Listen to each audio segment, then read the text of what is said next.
What up everyone, it's your man Xman87 here, bringing you another Marvel Legends video, and what I have for you today is a Throwback Thursday video of the Toybiz Marvel Legends Giant Man Build-A-Figure, and also talking about the Haslab too. Before we get into everything, if you could please leave a thumbs up, like rating on the video, it'll help show your support for my channel, and I greatly appreciate it. Now with that said, let's go! Throwing it back this Thursday as we're taking a look at one of the Marvel Legends GOATs, the Toybiz Marvel Legends Giant Man Build-A-Figure.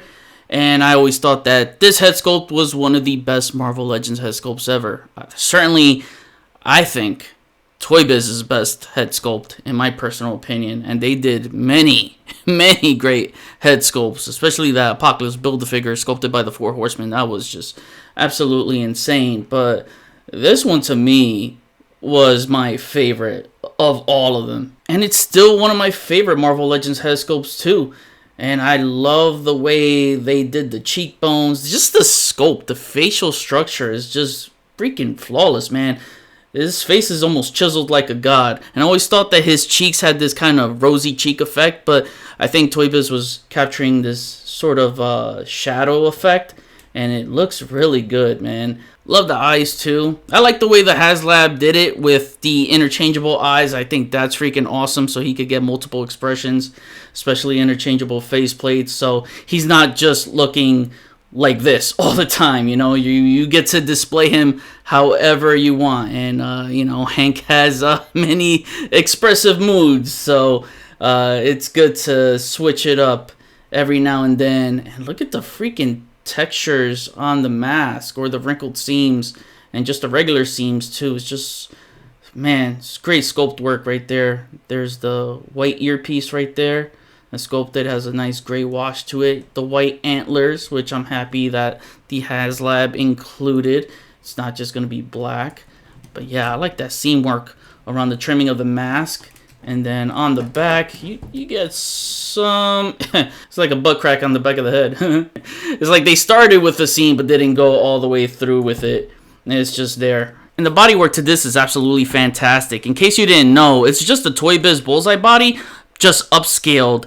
And it works because this is a dude in plain red tights. So it's simple, yet super effective. There's the details that really brings this out. You get some nice shadowing details, highlighting the definition of his muscles. Kind of hard to tell with my bright light shining on it. But in hand, it just looks beautiful. And then they have the wash on the gloves right here, on the trunks. They have it as well on the boots too. And look at those boots, man. It's nice. They made sure they looked perfect for stomping. Again, I love the wash, and there's more details and textures on the hand, so you can see the seam work there. The top part of the gloves is not sculpted, it's actually painted on, but they highlighted it with a wash that gives the illusion that it's sculpted. I thought that was brilliant. Of course, it would have been better sculpted, but this is not a bad alternative. Same could be said with his harness. You know, it's just blue painted on, but they highlighted it, you know, with black tracing. And I like the way the Haslab did it, where it's a separate piece, is layered. And the only thing is, I wish they kind of made that harness in blue so it can match if you're trying to do a growing effect with this. And the belt is white here, and I believe the new one is like gray, so I kind of wish they had a swappable harness piece and belt piece to make it match this one. But you can't, because the way they did the new harness, it kind of just loops over the inverted ab crunch, so it's not going to be removable. It's whatever, you know, it's not a big deal, but that would have been a cool option to have, especially since you already had swappable antennas in the white. Speaking of the antennas, that was the one weak point with this Toybiz BAF. They're super fragile, so if you drop it head on, it's going to break. The good thing is the new one looks more pliable, so you don't have to worry about it breaking. However, on the downside, you might end up losing it if you drop it or whatever. So hopefully they include some extra pieces in case you lose a set. And I guess this guy's pinless, you could say. I mean, what they did here was basically patch up the pins, but you can see the squared outlining. And yeah, I mean, it's not the first time Toybiz did pinless figures. They did pinless figures before, so it just didn't have these squared outlinings. It would be solid, so don't know why they didn't just do it, because all it is injected plastic molding. Then the articulation wasn't bad for this guy. He had the neck disc hinge, so he looked up a good amount and down a good amount. Did he have some pivoting? No, not really.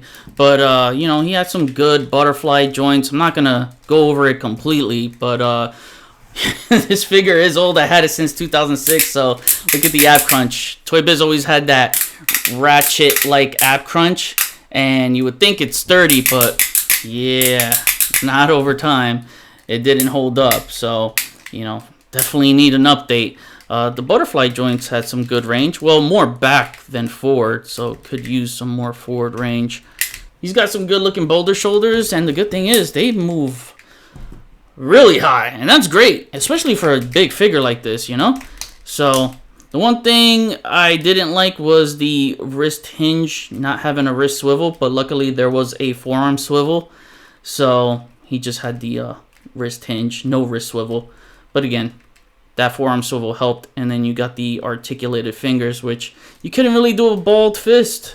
So you couldn't balled up his fist, so it looked weak, you know? Yeah, that was the only thing that's weak sauce, because it just looked like he broke his hand after punching something, so you didn't get that good old balled up fist look that you want to get. But it was good for some other things, so say if you wanted to wrap his hands around a figure's neck, you can do that too. Or the Janet backhand, the Janet thrust hand, and the famous Marvel Legends middle finger. He does have the ball hip joints. Over time, man, this figure did get wobbly. Could still kick up pretty high. Probably get a little bit higher than that. So, you know, that's good right there. He's got all the leg movements, and he did have the toe joints, which was helpful. Man, I love the sole sculptures on the boots, and I like that the new Haslab has the PIM logo underneath the soles. That's pretty dope. Now, Giant Man here was part of an 11 figure wave, the very last Toybiz Marvel Legends wave. So they went out with a bang, even though it was a Walmart exclusive. Still, they went out delivering one of the greatest Marvel Legends of all time. 11 figures weren't needed to complete him. There was some variants, but the only variant needed to complete the BAF was the AOA Weapon X Wolverine. And taking my measurement tape, he stands at about 13.5 inches, almost flirting with 14 inches. So this guy was not a bad height at all. And to many, this was shelf height friendly. I know some say the new Haslab is too big for their displays, and I get it. Trust me, if funded, I would have to move my Avengers display entirely because my shelf won't fit him. But that's because I'm willing to make that dedication as I have the space to work with. I know some collectors will have that luxury of space that I have and some others don't. I like the size. I said it many times. 20 inches would have been ideal, but at least the figure's size lives up to the character's name of Giant Man. It's not Little Giant Man, and I would get a chance to own a bigger version of him because I know the character has grown taller and taller in the comics. Now look, with the price, some say it should have been cheaper, others say it should have had at least 2 figures for this and that price. We can sit here all day and talk about what the price should have been and what it should have included, but it is what it is, and I still think the Haslab is a great looking figure and the best Marvel Legends Haslab price put out to date. I think the best thing they could do, whether it gets funded or not, is release a classic version of that Haslab Giant Man scaled down to about this BAF size at an affordable retail price. That way it's a win-win for us all. So if it gets funded, those who didn't back it will still get a classic Giant Man for their Avengers display, and for those that did back it would still buy one to display a growing effect. Or just not buy one at all and save the money since purchasing the Haslab one, but it's still a win. But if it doesn't get funded, still release a retail version so that at the end of the day, all of us collectors will still leave out as winners. I mean, how hard can it be? It's a dude in plain red tights. The Marvel Legends 12-inch line that Bobby Valla worked on. Here's a character in plain tights, Spider-Man. And this was what, 50 bucks? Then if I bring out Ant-Man here to compare so you can see the scale. Let me just pan out here for a bit. And as you can see, look at that, man. I even got Swamp Thing here on the side. Here's the DC Multiverse glow-in-the-dark Swamp Thing mega figure. And holy crap, dude. I mean, look at him next to the 12-inch Marvel Legends Spider-Man figure. It's like the same size. 50 bucks. 50 bucks? I mean, come on, bro. Proof is in the pudding right there. It can be done. I mean, if you look at it, look, just an inch or two more, it would be the same size as the Toybiz bath. So I don't know what they're doing to determine what makes the figure a Haslab size or not. Is there a limit? Like, is it 15 inches or more? So I would like for them to clarify what would be a starting size for a Haslab figure. I mean, that 16-inch Marvel Universe Sentinel that they re-released for Marvel Legends has way more tooling than this guy does and is taller. And again, we're just talking about a dude in plain tights. There's not a lot of unique sculpting that is required. It's not hard for them to do, but for some reason, Hasbro wants to make it hard on us. The Marvel Legends MCU Searcher was 13 inches tall and had way more textures and details than what a blank body would have, and wasn't he about $55 retail? It's so doable, it should be automatic and not even up for discussion. Like, I wouldn't bitch about the price if it was $20 more, like Super Adaptoid making him $70 and including him in the main line. Don't lock an essential team member as an exclusive.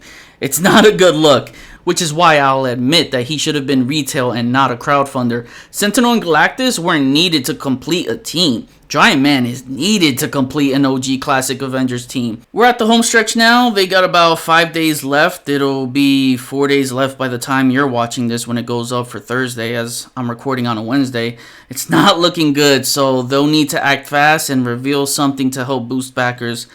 Well then, never mind. Talk about boost incentives. I can see they got desperate because right as I was finishing up the final touches of editing this video, they revealed a digital render of a classic Wasp. Oh man, I love it. This pointy head on the black and red outfit is what I wanted. She looks fantastic. Same wings as before, so that's fine. If it ain't broke, don't fix it. But double jointed pinless arms, belly rocker to not break up her tunic aesthetic, and that face sculpt is just lovely. Even though she looks pissed at Hank, it's a lovely pissed off look. No accessory reveals, so we'll have to wait and see if any, but hopefully a shrunken down size to match this outfit. She's gonna look great next to the Haslab Giant Man and can't wait to see how Yellow Jacket comes out. This reveal may be too little too late unless they reveal more until the final countdown. Janet Van Dyne is slated for a 2024 release, possibly in a complimentary Giant Man wave. I did see Desert Rat from Analog Toys share a great idea of a translucent growing effect, which I would welcome that. At the same time, it might give off the cardboard vibes from the Rancor, and I can ultimately see that receiving more backlash than anything. But maybe with this, it would have been forgivable depending how it's done. Would have been better to display it with different sized figures, but Hasbro admitted any extra figures would have cost more. I hope it gets funded. That would be the best thing for me this year in the Legends line, because in my opinion, this is the worst year of Marvel Legends in the modern day Hasbro era in both releases and reveals. Like, bro, I was trying to come up with a top 10 Legends list of the year the other day because I normally start working on them this time of year, and I only had 6 on the list. 6! Normally I would have 15 to 20 candidates to narrow down, so the fact that I couldn't fill up 10 is just bad. So being that the Haslab Giant Man was by far the best and my personal favorite reveal for Legends this year, it would suck if I can't get the figure I was most looking forward to. Just some quick comparisons. Here is the Toybiz Giant Man bath next to the latest Marvel Legends Astonishing Ant-Man released this year, and also here is a micro-sized Ant-Man for scale. Then here is Giant Man next to some of my classic Avengers. This looks incredible altogether. If you get the Haslab Giant Man, which Avengers roster are you looking to build? Since I've done multiple comic variations already, for me, I want mine to be inspired by the Avengers Earth's Mightiest Heroes animated series. Alright, now time to wrap up this throwback review, and this figure deserves no less than a 10 out of 10, even with showing some age. It still holds to this day as the definitive Hank Pym Giant Man figure. The best bath ever made in my opinion, and if you saw my top 20 Marvel Legends of 20 years, then you know I ranked this guy in my top 3. This figure held the crown as my favorite Marvel Legends figure ever made for the longest time. Sure, it's showing its age as now he has wobbly leg syndrome and sometimes he's hard to stand with his legs sliding out easily, which is why I had to resort to some kneeling poses for him, which is iconic to the character and also helps save some space for shelf height. There's also outdated articulation and parts on him, which is another reason why it's in need for an update, but it has such great sheer imposing shelf presence still. That'll never go away for me.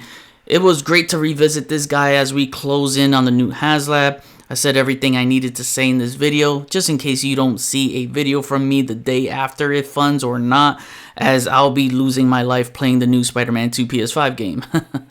So if you don't hear from me, that's why. Out of curiosity though, what are you buying between the 20th and the 23rd? Spider-Man 2 PS5 or the Haslab Giant Man? I do hope Giant Man funds. Like I said before, I won't sweat it if it doesn't because I have this goat of a Toybiz bath. But I'm not gonna lie, if I didn't tell you that I would be a little bit disappointed, as he's one of my favorite Avengers and I've been invested in it so far since its reveal. Surely that'll mean this Toybiz bath will go up in value again too if it fails. It's going between 170 to 200 now, so I won't be surprised to see a quick price surge. Let's see if it funds. Just a few days left. I can see it fund without the tiers, which in that case I don't care anymore for the scroll head. Just want Giant Man secured at this point. If it doesn't fund in a worst case scenario where it ends up being a hairline short, let's say 9,900, then I can see an exception being made like Unicron that commences a week extension to get those 100 extra backers needed. Again, that's in a worst case scenario if it falls just 100 short. If it doesn't fund or come close to it at all, then many will blame it on the price, offering, tiers, or whatever. But ultimately, in my opinion, the blame will be on Marvel Legends figure fatigue, where collectors are just burnt out from the line pumping out 200 figures a year. Sure, there could just be straight up figure fatigue in general from the array of lines that are out there to collect, and that may play some sort of factor.